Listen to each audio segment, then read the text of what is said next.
Hello, everyone. It's Steve with Aptera Owners Club. It's June 3rd, 2025. And yesterday, on June 2nd, uh, there was a development in the Zaptera versus Aptera uh, patent infringement intellectual property lawsuit. And we will go over that. But before we go over that, let's remind ourselves of where we're at. So this is the original Zaptera complaint, and we're on page 23 of this thing, and this is their specific complaints. So the first one is judgment that defendants have infringed the claim design of U.S. patent number D633821. That's number one. Then number two is that infringed the claim design of U.S. patent 635487.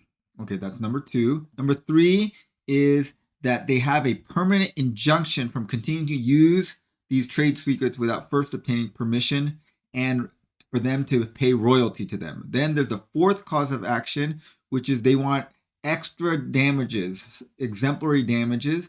The fifth cause of action is they want restitution of all sums unlawfully, unfairly retained. So they want some of the money that Aptera has raised, basically, some or all of the money.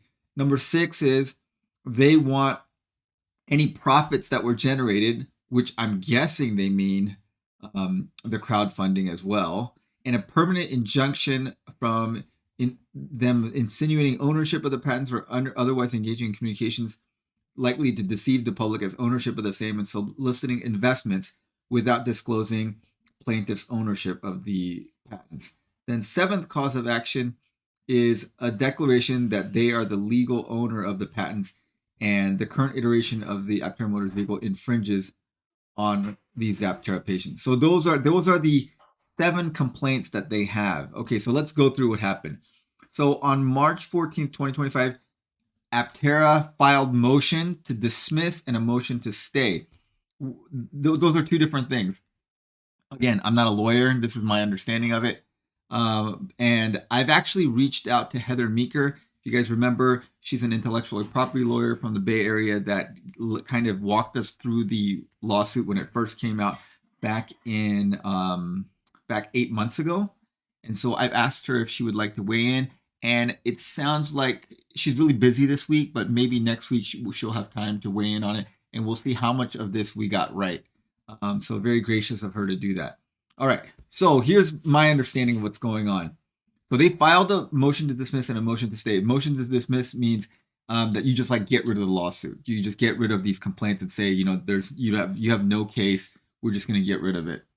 Motion to stay means we stop the proceedings for some undetermined length of time so that Aptera can focus on other things. So you can like delay it for a while. All right. So those are the things.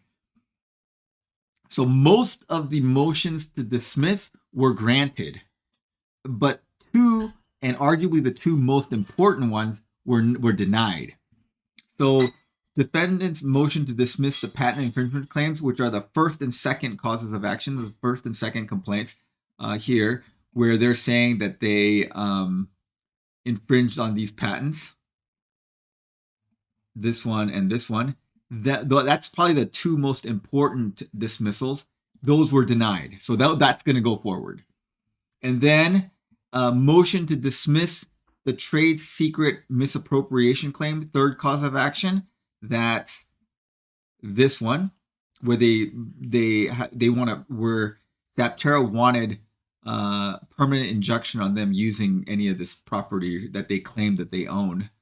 That was granted. So Aptera won this part of the motion. It was granted with leave to amend. Leave to amend means that Zaptera and their lawyers have a chance to modify their complaint and then resubmit it. And then it depending on how they modify it and how the court rules, they may be able to proceed with this.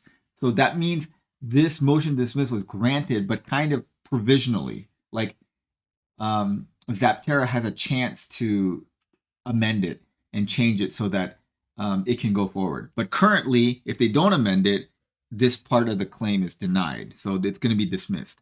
And that's what happens to most of these.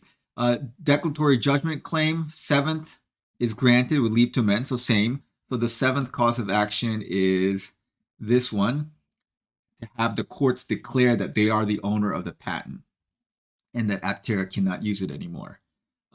That was granted on the part of Aptera. So the court is siding with Aptera at this point, but Zaptera has a chance to amend that as well. And then motion to grant dismiss fraudulent inducement claim, that the eighth cause of action, also Aptera won this one, and Zaptera has a chance to amend. Then also they had a motion to dismiss the defendants, Steve Fambro, Chris Anthony, Michael Johnson, Jason Hill, and Nathan Armstrong, from the case. That means that though they would not be personally sued, and only Aptera Motors, the entity, would be sued. So that was also granted. So the judge said these individuals can be taken off the suit, but Zaptera has a chance to make an argument and say that these people are personally liable, and not only through their relationship with Aptera, but they are personally liable, and they have a chance to amend that as well. And then the fourth, fifth, and sixth cause of action are dismissed with prejudice.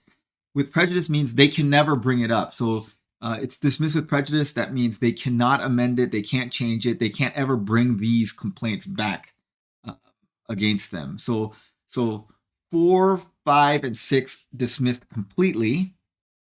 And then 3, 4, 7, and 8 are dismissed, but they have a chance to amend and come back for it.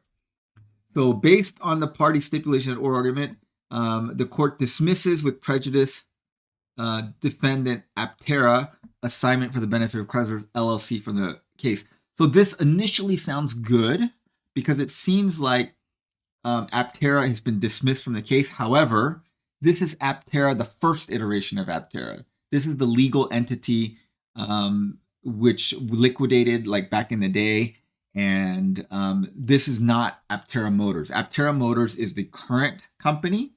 This Aptera LLC is the previous company. So the previous company, that legal business entity, has been dismissed from the case. So they are no longer a defendant. That's with prejudice. They can never be brought back into this case.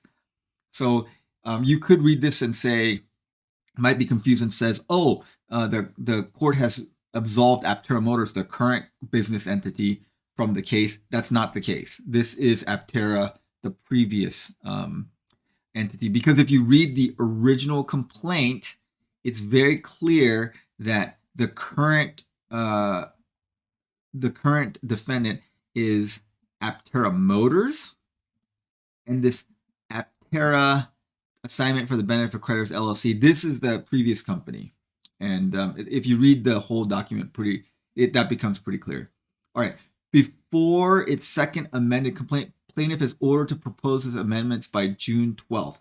So they have until June 12th to rewrite and put new and better arguments for claims numbers 3, for claims number 3, 7, and 8. So 3, 7, and 8, they have a chance to amend these 3 claims and perhaps bring them back into the case.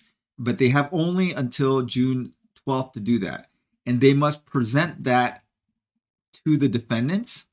And then the parties are ordered to meet and confer on these proposed amendments between the 12th and the 20th. So this month, they're going to be pretty busy doing this stuff because sometime between the 12th and 20th, Aptera and Zaptera need to meet and look and discuss their amendments. And then the plaintiff is ordered to file its second amendment complaint to the court by June 26th. So there's some pretty strict deadlines here. And then motion to stay discovery is denied. Okay, so they're not gonna stay the case. The case will proceed. And so what's proceeding for sure is the patent infringement claims. That is definitely proceeding. Claims 3, 7, and 8 may or may not proceed based on how the amendments go that Zaptera has to do by June 12th. the um, the individual people may be dismissed from the case, depending how Zaptera amends the case arguments.